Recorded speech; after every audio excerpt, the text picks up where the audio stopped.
Welcome to Untangled with Carol Lee, your host, where we unravel the wisdom that is often hidden in life's tangled moments. We turn chaos into clarity and really look at the wisdom that's hidden in our struggles.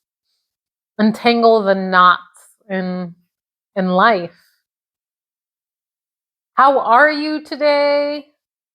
I'm fucking doing amazing. I kind of wanted to just delve in today and tell you everything that has been going on in my life and things that are awesome, things that I'm working on, things that are changing.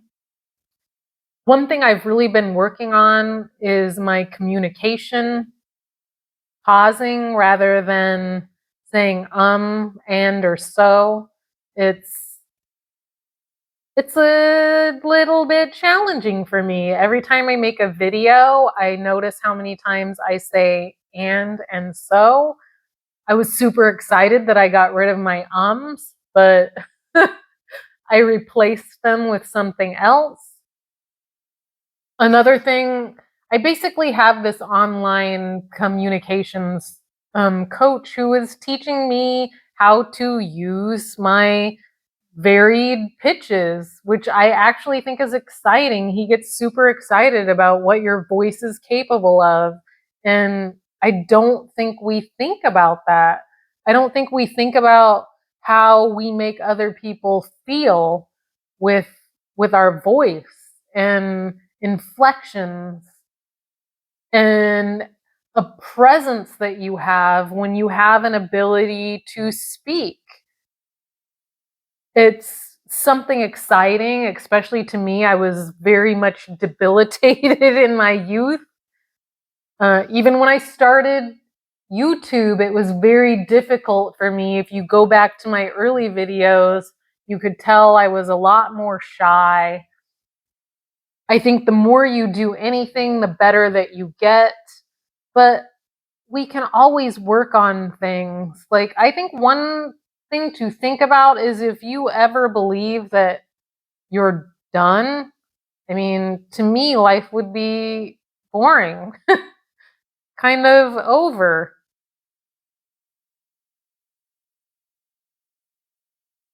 I forgot to put sweetener in my coffee. Does anybody know how that feels? It's disappointing, but I'm going to roll with it anyway because I'm on a roll. So, yes, I'm working on my communication skills on YouTube, but I'm also working on my communication skills in my relationship. I think that it's, for me, something that I'm working on to be more vulnerable is to look at things from a place of more of a curiosity standpoint, letting go of expectation, expecting someone to be a certain way or do certain things to validate your comfort. I think it's kind of crazy to think about when you put it in those terms. Abraham Hicks talks about sending letters to everybody in the world. Dear Mr. Person that cut me off today in the traffic, I want you to know in order for me to be happy, I need you to never do that again. And these are the things that I need you to do when you're driving. Person at the grocery store who stopped in the middle of the aisleway while I was behind them and you inconvenienced me and you were totally unaware of your environment. It pissed me off, made me angry today, and I want you to know in order for me to be happy, I need you to pay attention at all times, never stopping in the grocery aisle and not being aware of your environment. Dear husband, in order for me to be happy, I need you to not have your own thoughts and only think of mine. And I expect you to always react this way and not be yourself. Make sure you do this, this, and this, and this for me to be happy. I don't want you to be an individual. I want you to be exactly what I want you to be for my comfort. When you think of things on these terms, it can be rather shocking. I think we all, to a level, try to control things so we are more comfortable. And it's kind of crazy if you think about it intently.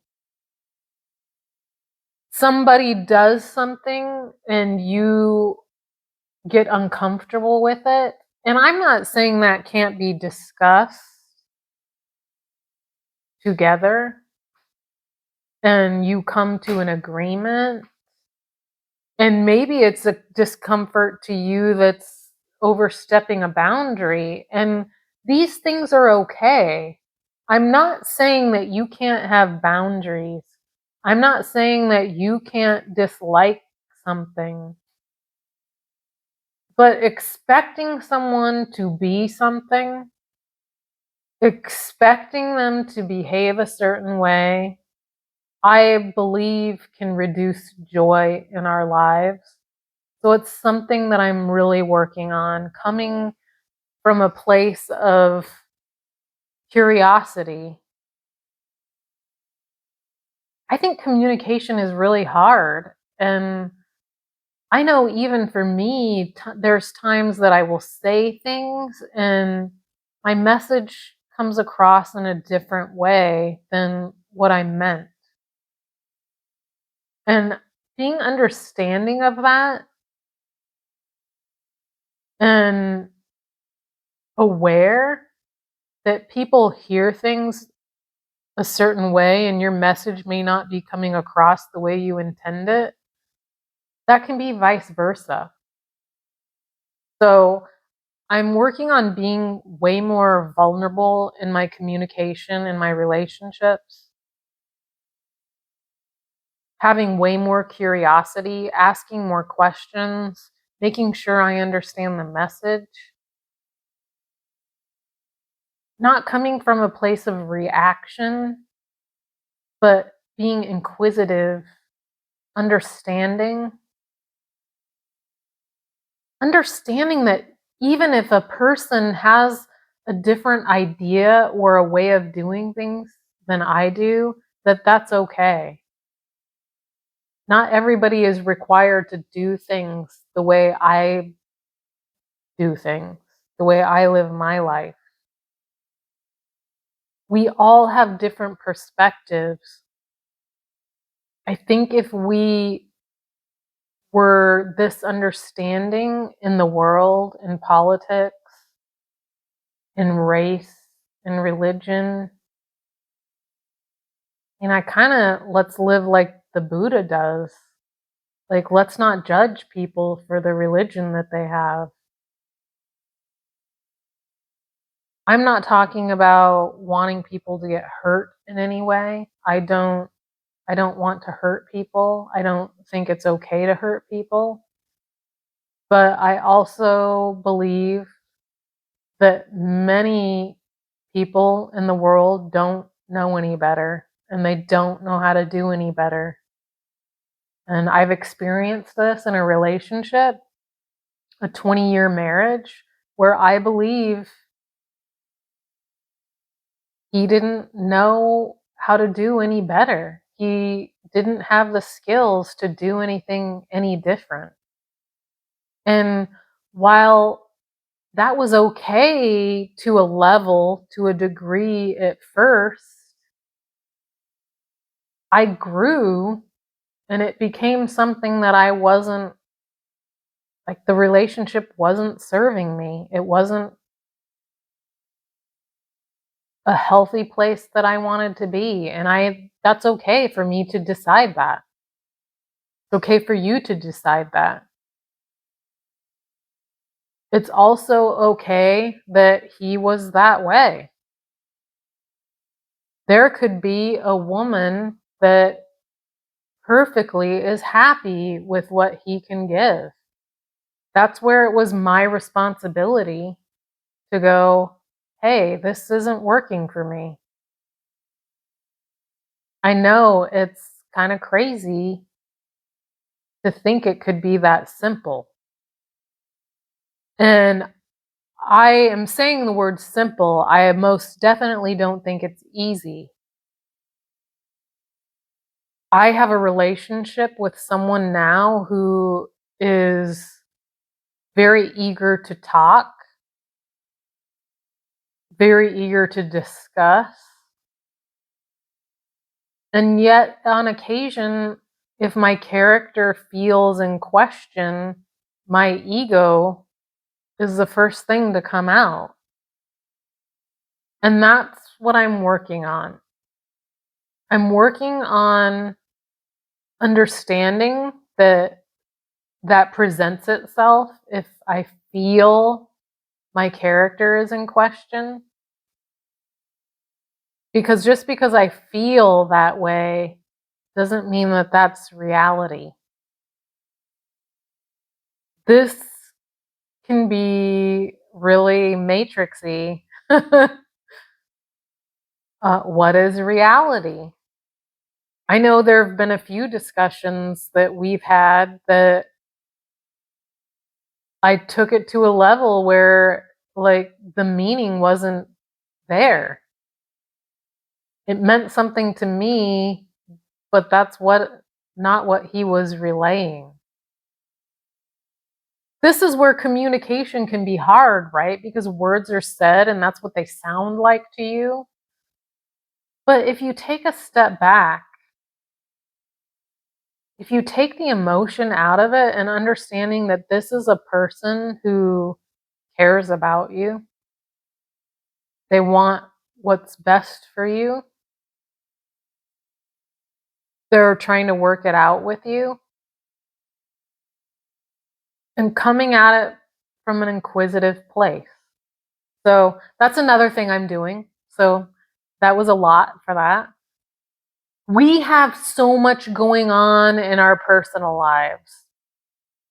A few months ago, I'm not really a big spender. I don't know if I've talked about this in the past, but not big into consuming things. That doesn't mean that I don't like things. I enjoy my makeup. I enjoy my shampoo, my conditioner. I don't buy a lot of clothes. But do enjoy like comfortable blankets and but I just don't buy a lot. But we decided not long ago that we were going to reduce our spending. So what we did is we quit the gym. And it's very interesting because to go to the gym, it's about 40 minutes each way. And then we're at the gym 2 or 3 hours. So it really was like 4 or 5 hours of our day. And we'd go at night, sometimes getting home at 10 o'clock at night, and then have to eat dinner. For me, I don't like to eat that late at night. I really enjoy the intermittent fasting of like letting your food digest well before you sleep so your body is recovering during sleep. Um anyway, kind of getting off the subject a little bit. So we really are looking at our spending because things are fucking crazy right now. The inflation is out of control. So to combat that, and with everything else going on in this fucking crazy world, we've quit that drive. Um, Quite a exorbitant cost when you think of gas, the memberships involved, just your time involved. So we've reduced that cost, but we're also only buying things that we need, which are basically just food, you know, household items here and there, but rarely, laundry detergent, dishwashing soap. Those things aren't like constant things that you have to purchase, but it's really quite fucking liberating. We were talking about this on our podcast last night because we have a podcast together, Flirting with Reality. Check us out, Instagram, YouTube, Spotify. For me, we were talking about last night how liberating it is, and it's something that I wanted to share with you because it is very liberating. As a woman, we are constantly, especially if you're on social media, if you're on TV, you're seeing these things thrown at you: Botox, filler, peptides, eyelashes, highlights, shampoo, the latest eye wrinkle cream, the latest body cream. Your body's not soft enough. Your hair's not soft enough. You're not healthy enough. It's just a constant bombardment for your beauty. It can be rather overwhelming. And I don't know if you could walk in your beauty drawer and see a bunch of shit that you've just tried once, you didn't like, and you never use it again. Well, for me, that's very hard. If I'm going to buy something, I genuinely research it intently because it's important to me that if I buy it, I'm going to use it. So I avidly research these things, but literally it's just a freeing feeling of, one, I'm not watching those things on social media anymore. If they come up, I X them out or hide them.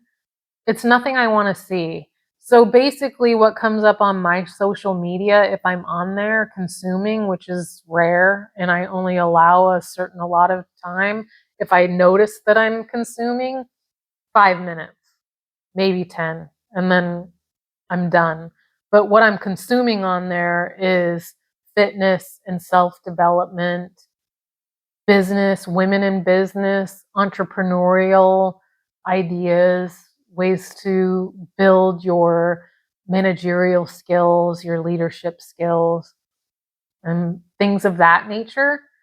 So I'm not consuming that content anymore, and I just don't allow it. And that's not to say, like, of course, some fitness people are coming up and they're gorgeous, but I think you can work on that in other areas of being okay and knowing that this is not a competition and being like, fuck, she's gorgeous.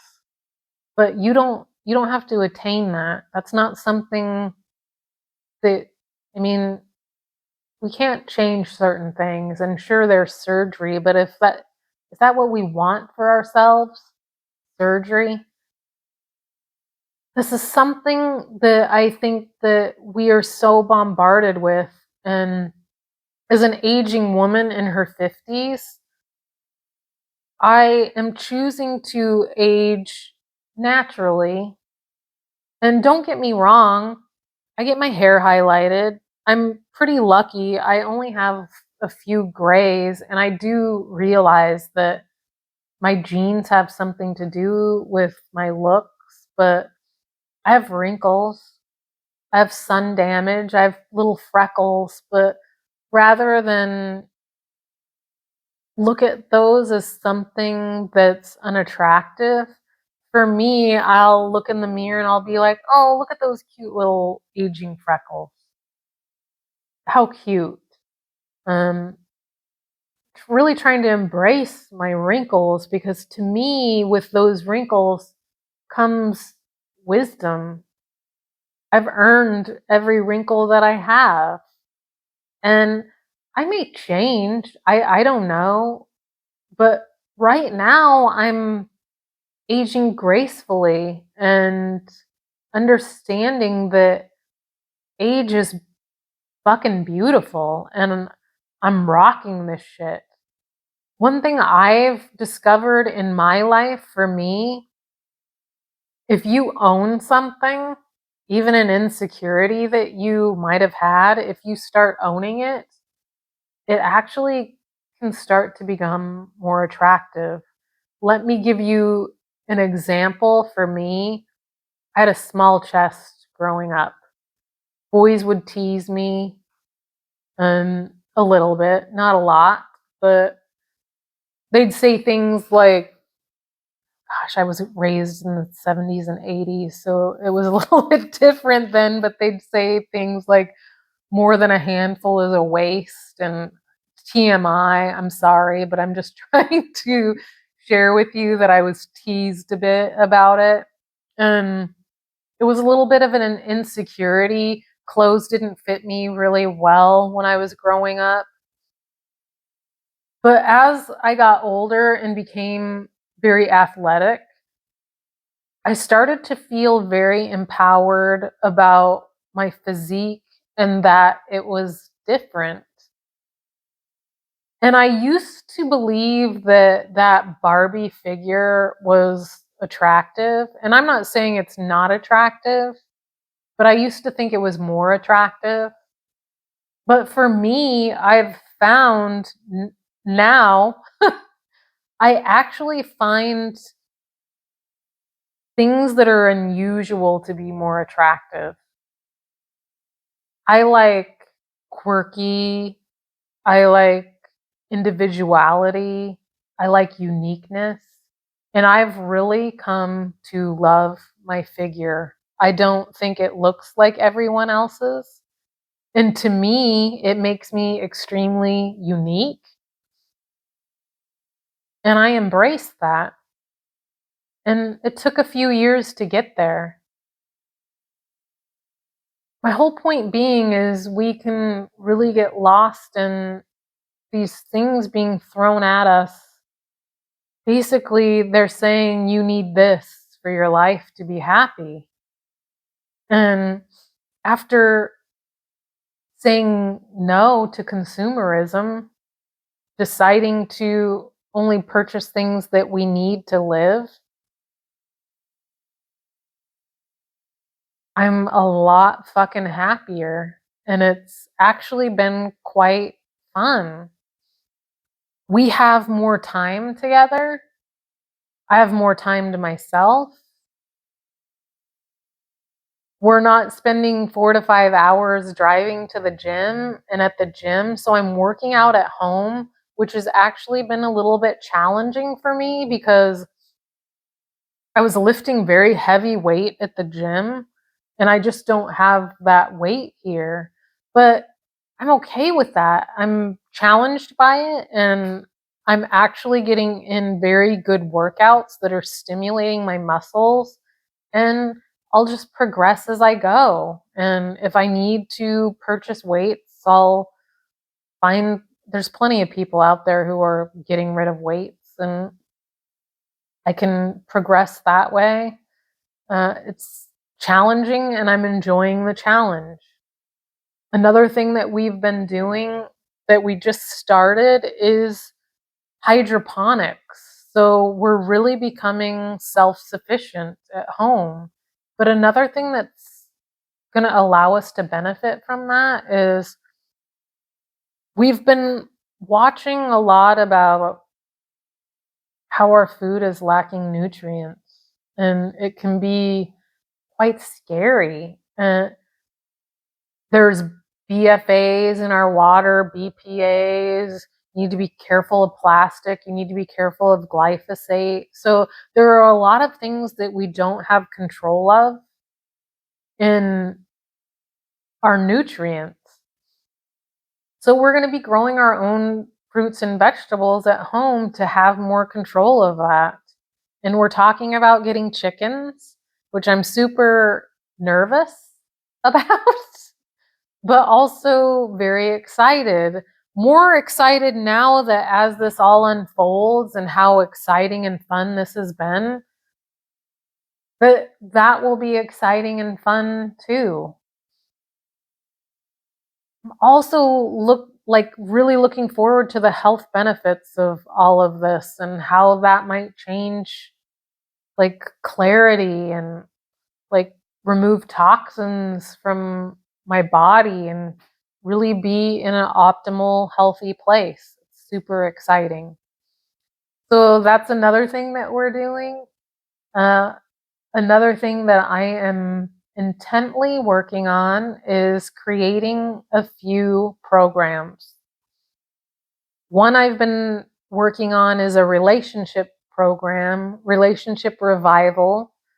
So kind of just boosting that flirty passion in your relationship by empowering you. I'm going to be working on putting my at-home workouts on my YouTube channel, which I'm super fucking excited about. I think that it can be so hard to work out from home. It can be hard to get to the gym too. But I have key things that I do to make it easier that I just want to share and share my nutrition and my diet ideas and my morning routines. So I really want to put these programs together for you so it can benefit you. And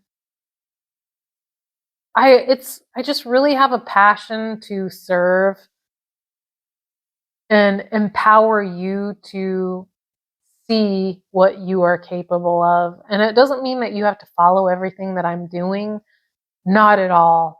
I just want you to take what's resonating with you and what can make your life better and include that if you want to. But I think I'm going to call it a day. I'm kind of losing my voice for some reason. I did a YouTube video before this. That's probably why. But I just wanted to thank you. I love you guys. Please leave comments. I love to hear. And don't forget to like and subscribe.